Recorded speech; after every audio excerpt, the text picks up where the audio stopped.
the original, I mean, a lot of scholars do say the original manuscripts were Greek, but not any scholar that, knows Greek and Hebrew and Aramaic. Those are just, people who have maybe their PhD in another area.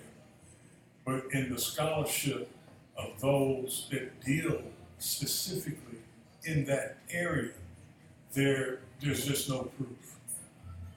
So the originals were definitely the originals were definitely Hebrew and Aramaic. I haven't even seen arguments written out otherwise. They don't even bother to publish any argument saying that the original manuscripts were written in Greek. I've never seen them. I've never even heard of them.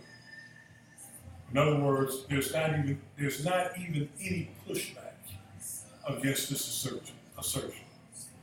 And the reason why there's no pushback, because there is no pushback, and also it is so well engraved in the minds of Christians that the original manuscripts were written in Greek. I just found that out just like this year or last year or whatever, whenever it was, Okay. 6 months ago at that Banana Israel. I was like, oh. Yeah. I didn't even know that. There's not even any pushback from the academic world, because they've got it going on.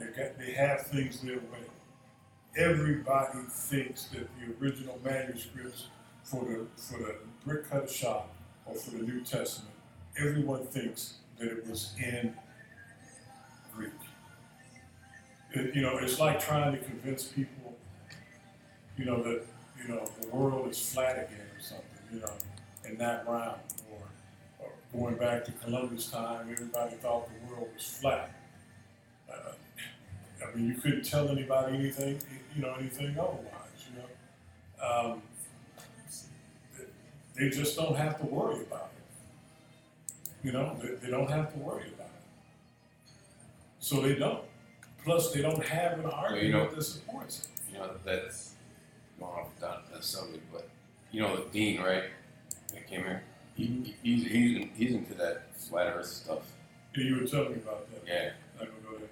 But when I was in seminary, one of my professors, we were going through various doctrines,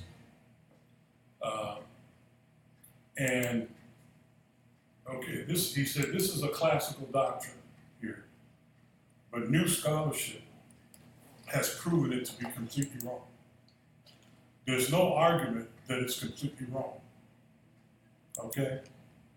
Yet, the old doctrine that has been proven to be completely wrong is still being taught in seminary today. Oh, yeah, I believe that. Okay. That happens a lot. No, but they know the people that, he said he spoke to one of the professors that teaches this doctrine. And he said, since you know that this doctrine is false, why are you still teaching it? You're talking about the doctrine of that the original manuscripts were Greek. Is that what you're saying? No. Sorry, I'm not talking about the original man. I'm talking about something else. Oh, just altogether. Anything. Yeah. Anything. It was a class. Okay. And the professor was teaching us on various doctrines. I got you. That exist in Christianity, in Christendom. And one of those it's a classic doctrine. Gotcha. That's why he was teaching it to us. So we're aware of all the classical doctrines, or as many as possible, of Christianity, okay, that are kind of universally accepted or or close to being universal, right, or accepted by major parts of Christendom. Maybe not all of Christendom accepts them, but like major sections. Kind of like Jesus was fully God, fully man, stuff like that. Yeah.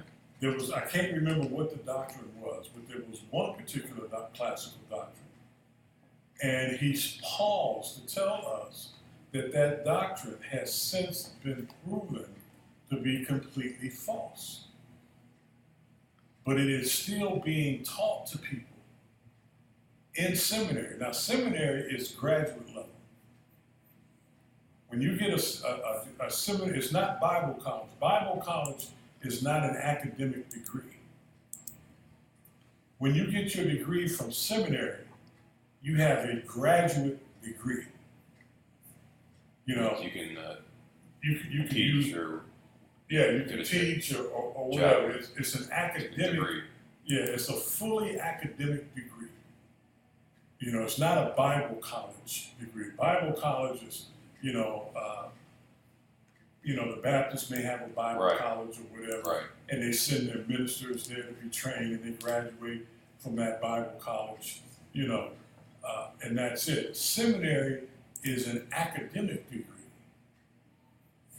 Yale and Harvard has seminaries, schools of seminary.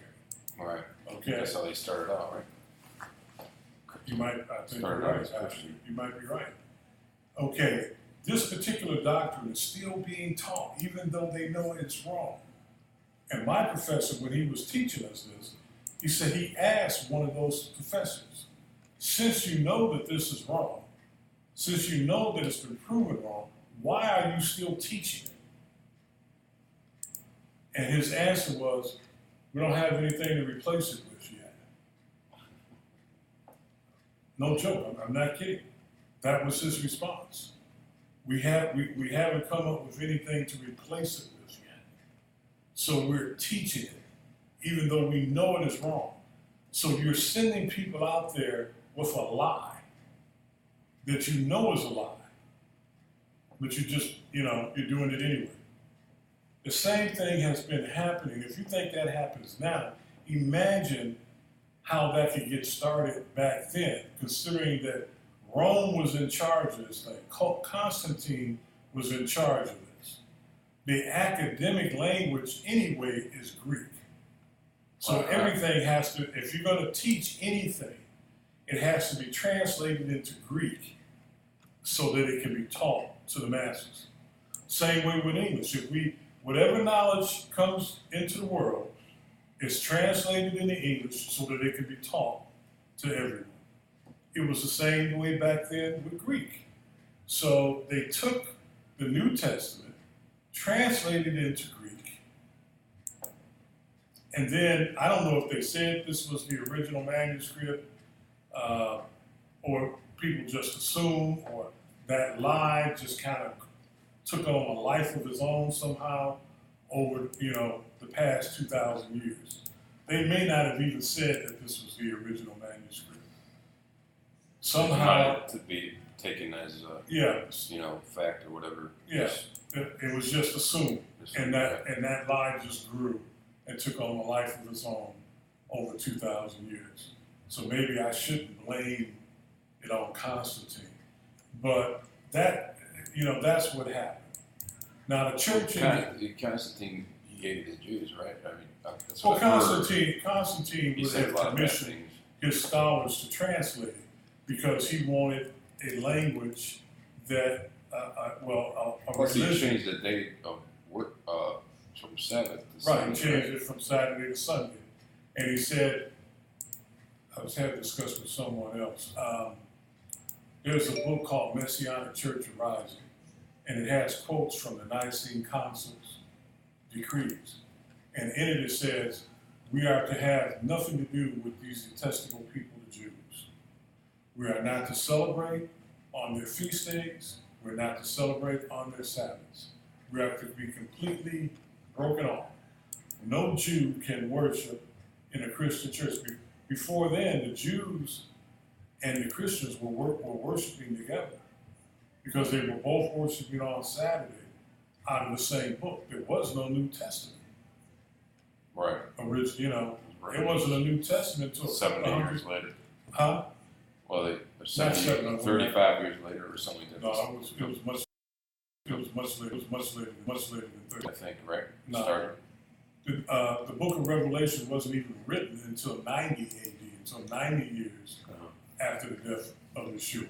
So the first manuscripts probably came about at least 100 to around 100 or 200 years after the death of Yeshua. I mean, Paul's letters were being circulated, but they were called letters. They weren't called the Bible. Letters. They were just, memos. They were email. They were literally email. Hey, you got this problem. Here's how to handle it. And over the years, we have rolled that into a canon.